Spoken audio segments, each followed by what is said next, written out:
আসা পর্যন্ত রাত্র 2টা বাজলেও দরজাটা খুইলা দাঁড়াইয়া থাকতো। ওই মা বাবার জন্য কি নিতে পারি রে বাবা? 2টা কমলা কিনেছে বাবার জন্য, 100 গ্রাম আঙ্গুর কিনেছে মায়ের জন্য। প্যাকেট লইয়া রওনা হয়েছে। রাত্র 10টা বাস স্ট্যান্ড থেকে যাইয়া বাসের থেকে নাইমা দেখে বুড়া বাবা হারিকেন লইয়া বাস স্ট্যান্ড দাঁড়াইয়া রইছে। বলুন বাবা ছাড়া এই দয়ার দরদ আর কেউ দেখায় কিনা? বুড়া বাবা হারিকেনটা লইয়া বাস স্ট্যান্ড দাঁড়াইয়া রইছে। রাত্র 10টা। বাবা আইসো, এতক্ষণ করছো কেরে বাবা? বাবা শহরে কাজ ছিল, আসতে দেরি হয়ে গেছে।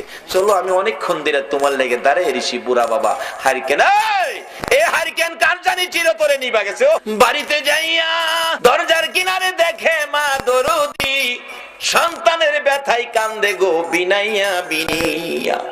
বাবা আইসো, আমি তো তোমার মা, এই ঘরে যাই না, দাঁড়ায় রইছি। তোমার বাবা তো বাস স্ট্যান্ড গেছে।